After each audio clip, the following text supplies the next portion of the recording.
Sveiki, gerbėmieji ir ne tik.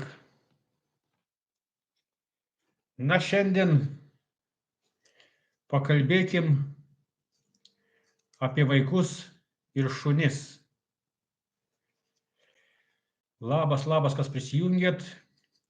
Žodžiu, Arešnikas neatskrido į Ukrainą, dar kol kas žinių nėra. Greičiausiai čia pagąsdinimo akcija. Šiaip dar informacijos gavau, kad iki 13 dienos tai gali būti. Gal netgi 13 dieną. Tai žodžiu, nežinau, ant kiek tiksliai tas bus, bet gali būti, kad čia tik pagąsdinimo akcija. Tai šiandien pakalbėkim apie vaikus ir šunis. Daugelį pasaulio šalių labiau pradeda įvertinti šunis nei vaikus. Kaip jūs manote, tokia reakcija, kad šuo brangesnis už vaiką? Ar tai normalu, ar tai iškreipta pedofilų tiesa? Nes tie žmonės, kurie įvertina šunis labiau negu vaikus, iš tikro, kiek aš žinau tuo atveju, neturi vaikų. Bet man gyvenam Šveicarijoje ir ten, kaip žinote, kursus nenusipirksi, ten turi lankyti kursus, nori, nenori. Tai žodžiu, vairuotojo kursuose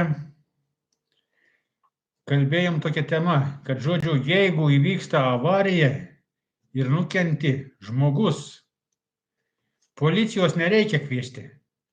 Galima sutvarkyti viską pačiam. Bet jeigu įvyko avarija ir nukentėjo šuo, tai jokių būdų be policijos negalima išspręsti to įvykio. Jūs įsivaizduojat? Jeigu šuo nukentėjo, nori, nenori, turi kviesti policiją. Tai žodžiu, toks yra įstatymas Šveicarijoje, kad žodžiu, šuo yra brangesnis už žmogų. Vienas vairuotojas pasakojo, kad moteriškė kažkokia su šunim ėjo ir jis taip lėtai važiuodamas pervažiavo vieną šunį. Tai žodžiu, negyvai. Išlipo moteriškė, sako, tai kviečiam policiją ar ką darom? Ne, sako, aš 2 turiu, sako, čia vienas buvęs, nebuvęs, tai žodžiu, tai susitarė. Tai žodžiu, tai pasitaiko, bet toks tai gyvenimas Vokietijoje, kaip pasakojo viena moteris, tai žodžiu, atvažiavo išsinuomoti namą su vaikais.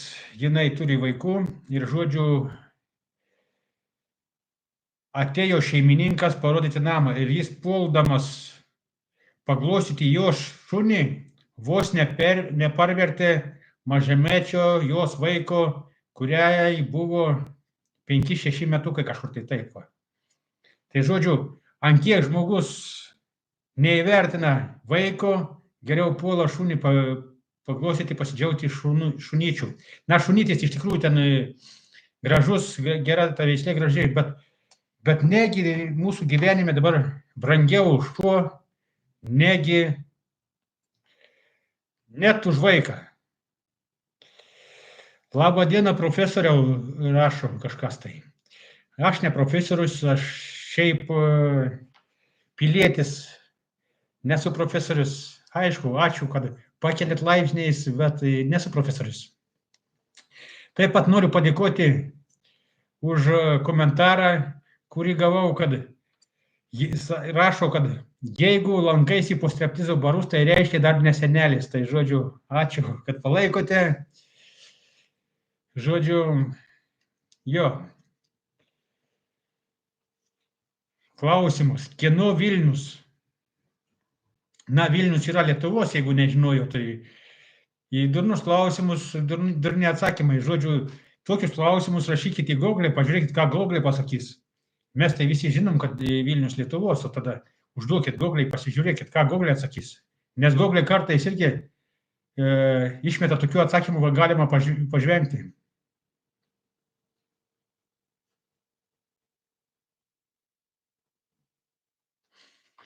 Parašė klausimą. Na, neaišku, rusam bus. Kas tiems rusam bus ir kas neaišku, nežinau.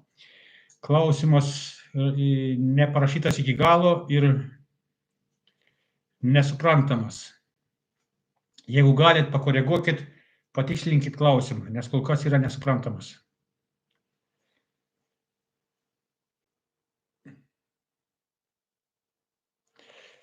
Rašo, reiks išgelbėt neužilgo ir Vilnių. Jo, galimas dalykas,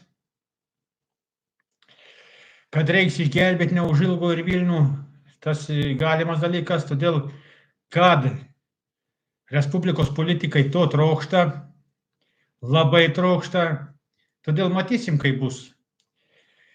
Ar reikės gelbėti ne tik Vilnių, gal ir kitus miestus, gal visą Lietuvą, todėl parodės laikas, kaip čia iš tikrųjų bus.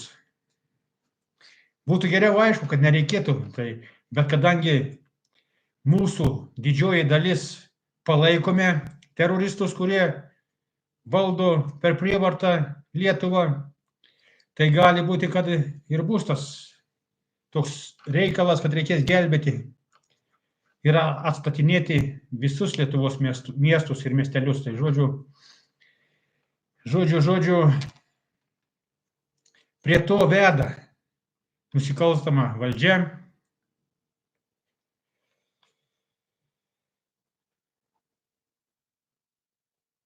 Kolpingas, ar aš klystu, parašė. Na, žinot, jūs neklystat, tikriausiai gali būti, kad reikės gelbėti, tai kaip ir sakiau, tai žodžiu, matysim. Pagyvensim, pamatysim, nes iš tiesų tai prie to linkstam. Būtų geriau, aišku, kad nereikėtų, bet bus kaip bus. Ne pirmą kartą ir ne paskutinį greičiausiai. Nes matot, kad žmonės per aukštą mokslą, žodžiu, pradeda daryti neteisingus veiksmus, pradeda juos valdyti nebe protas, o pinigai. Žodžiu, nebeturi savo nuomonės, viską remiasi pinigais ir jie akivaizdžiai mato tik tai pinigus, euriukai. Anksčiau buvo doleriai, dabar euriukai. Jo, pas mus čia Baltarusijai dar kol kas dolerius daugiau įvertina, bet euras brangesnis ne doleris. Nu, čia visur tas euras brangesnis nei doleris, nes doleris kaip nukrito, taip ir šukinėja apačioj. Nors šiaip, aišku, ir doleris, ir euras yra perdėtos vertės. Na, apie vaikus ir šunis klausimų niekas nerašo, žodžiu, tema įdomi. Ar jūs susidūrėte su tokia tema, kad akivaizdžiai matosi, kad šunis įvertina labiau nei vaikus? Na, aš papasakau čia savo istoriją, jūs gal savo kada nors parašysite ar papasakosite, mes paskelbsime. Žodžiu, tokia keista, tai iškreipta, iškrypelių dabartis, nes aš manyčiau, kad vaikai turi būti vaikais, o šunys turi būti savo vietose. Faktas lengviau nubausti, rašo. Ką lengviau nubausti? Už ką nubausti? Ir koks tai faktas? Aišku, iš tiesų aišku, lengviau nubausti, negu kad išsiaiškinti. Žodžiu, nes nubaudėjai nereikia aiškintis, už ką nubaudėjai.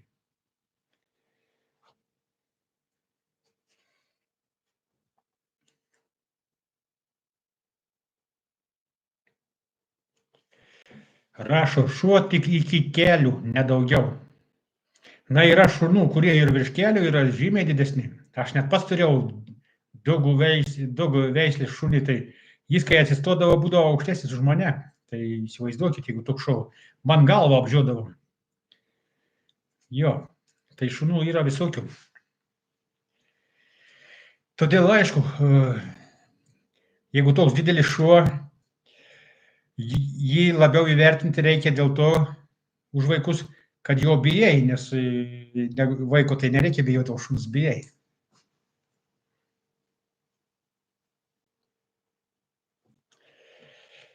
Rašo, turiu omenyje vertinti jį su žmogumi negalima.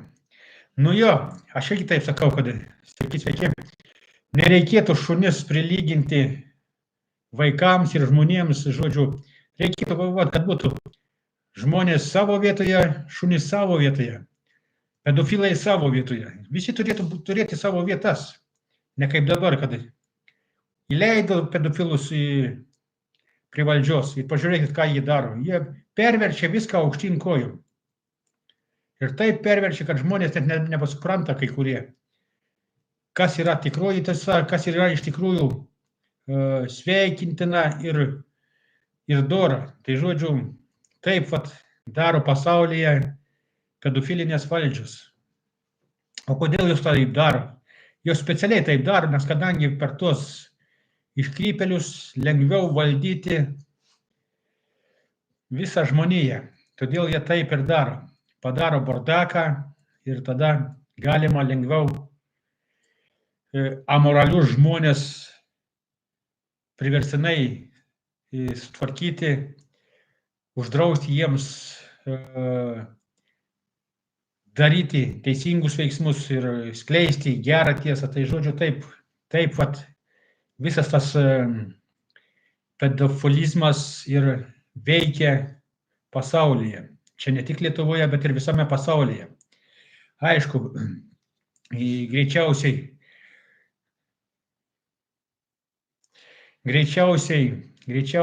kad tą tvarką pakeisim visi kada nors, bet kada tas laikas ateis, čia priklauso ne nuo vieno žmogaus, čia priklauso nuo daug žmonių ir nuo daug faktorių. Malonu, kad pasaulis jau daug kur pradeda atsibusti būtent šią temą. Daug kas supranta ir daug kas pradeda diskutuoti. Gal ir pradės kažkur tai veiksmai vykti. Būtent prieš pedofiliją. Neskaitant, tai aišku, vien Rusijos, nes Rusija tai aišku draudžia tą daryti. Tiek Rusija, tiek Baltarusija, tai žodžiu, gal kažkiek tai ir kitos valstybės atsibus. Pasaulis gal atsibus nuo to dalyko, nes akivaizdi grėsmė matoma iš pedofilijos. Todėl jos reikia vėl padėti į vietą, kai buvo anksčiau, kad pasikavoję gali savo gyventi ir egzistuoti tarp mūsų visų. Niekas jų taip neskriaudė, o kaip dabar jie išsišokė, kad skriaudami buvo.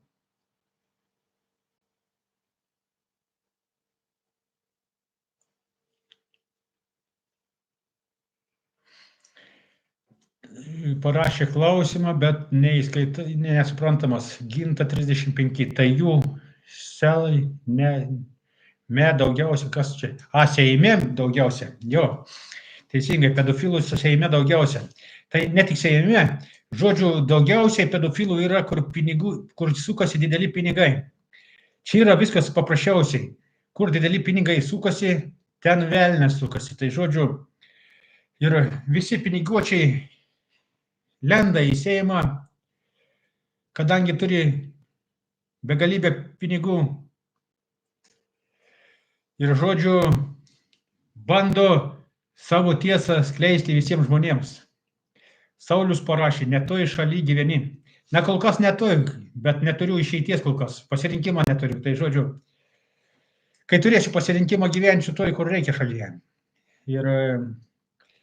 Bet žodžiu, kalbant apie pedofilus, tai jo, tiek Seime, tiek daug valstybinių organizacijų, kurios plauna pinigus sėkmingai, visur ten vyksta pedofilija, ten klanai pedofilų.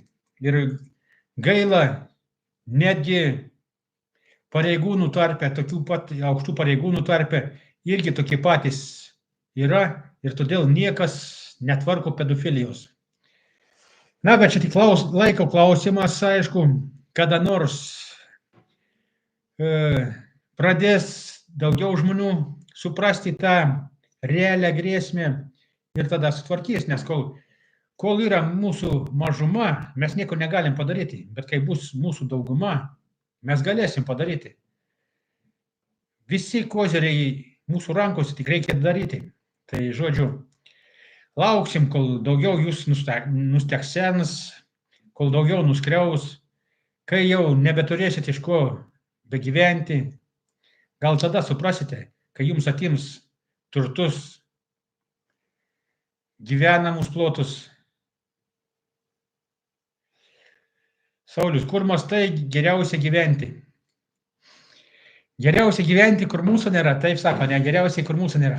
Bet geriausiai, aišku, gyventi būtų, kur šilta visą laiką, nes tie šalčiai, žinai, laužo kaulus. Bet visko galima visur prisitaikyti, todėl nematau aš problemos ir Lietuvoje gyventi, gyvenau daug metų ir gyvensiu toliau, žodžiu, nėra problemų ir tie šalčiai, gal kartais ir gerai, kad paspaudžia šaltukas ir sniegas, aišku, pažaisti tiek vaikams, tiek suaugusim prisiminti jaunystės, nes kai einam, patinka pakybinti tiek mergaitės, tiek visus patinka pakybinti su sniegu, tai žodžiu, gal ir gerai. O šiaip, aišku, kai gyvenau Vokietijoje, nebuvo tiek šalta, maloniau vis tiek. Kad nėra tiek šalta, bet jeigu yra šalta, mažiau lauke būni. Bet gyventi įmanoma. Todėl manau, kad geriems žmonėms visur gerai gyventi. Jeigu tu esi doras, sąžiningas ir darbštus, jokios oro sąlygos negali tau suteikti blogų gyvenimo sąlygų. Nes man ar saulė švies, ar lys lietus, aš vis tiek sėdu į autobusą, troleibusą ar metro ir važiuoju, kur man reikia visur dirbti. Nes, žodžiu, kai darbas reikalingas atlikti, tu nežiūri į orą. Klausimas, kur maistas skaniausias pačiam? Na, žinokit, kai atvažiavau iš Šveicarijos į Baltarusiją, kai jau įsėdau į baltarusišką lėktuvą ir atnešė buterbrodų pavaišinti, tai žodžiu, prisiminiau vaikystę, kad tokius buterbrodus suvalgiau labai skanius. Atsiprašau. Šiaip jau, dėl maisto čia galiu pasakyti, aš Šveicarijoje, kai gyvenau, aš iki mažai pirkdavau maisto iš parduotuvių, aš stengdavau daugiau pirkti tiesiai iš gamintojų. Tai mėsą iš skerdyklos turiu omenyje, žodžiu,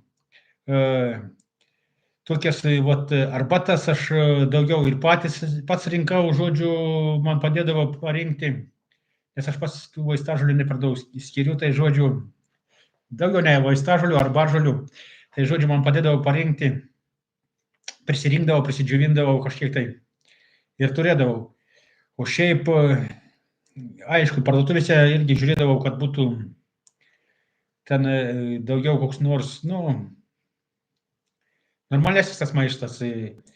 Aš į kainas nežiūrėjau, daugiau žiūrėjau į kokybę. O šiaip, čia kai atvažiavau, maistas jaučiasi, ypač duonos gaminiai, labai jaučiasi skanesni, jaučiasi natūralesnis produktas. Nežinau, kaip tai paaiškinti, bet jaučiasi, kad gal mažiau chemijos, aš neįsivaizduoju, gal mažiau, kažko tai mažiau, nes maistas tai tiksliai, duonos gaminiai tai tiksliai skanesni. Negaliu paaiškinti to dalyko, bet skanesni. Nors duoną aš ten irgi pirkdavau jau primaišytą visokių ten siemkų ir dar ir visokių panašių tokių dalykų, bet vis tiek čia skanesnė. Bent jau kol kas.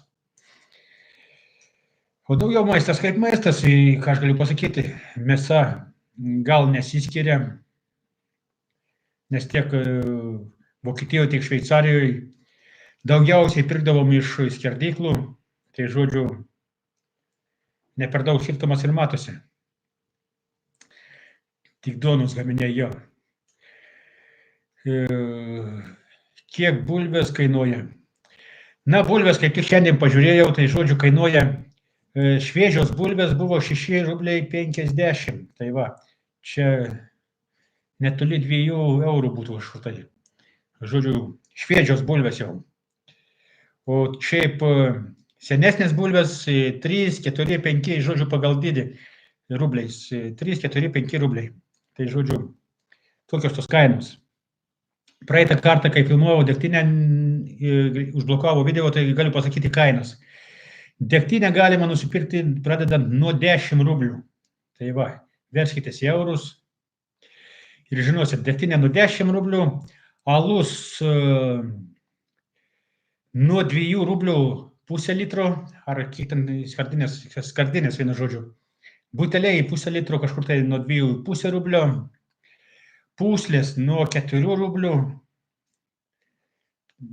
puslės ant 1,5–2 litrų, tai žodžiu. Šiaip, jo, jeigu dėl importinius gėrimus, jau kainos yra ženkliai didesnės, ten bus jau apie 40–60 rublių, tai žodžiu ir daugiau. Tai vat. Nežinau, čia kalbėjaus, aš pats dar kol kas neragavau jokio alkoholiaus Baltarusijoje, kažkaip nesinorisi nei alaus, nei nieko. Bet kalbėjau su žmonėms, kurie vartoja, tai aš atsimenu 91 ar 93 metais čia buvau Baltarusijoje, tai buvo labai skani degtinė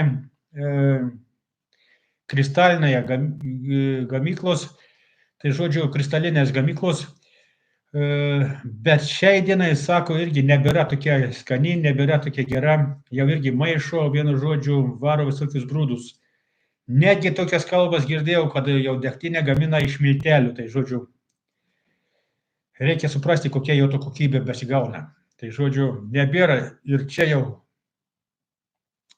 tos geros degtinės, kaip buvo anksčiau. Nu ką, šiandien tiek, ačiū už dėmesį ir iki pasimatymo. Te padeda mums Dievas.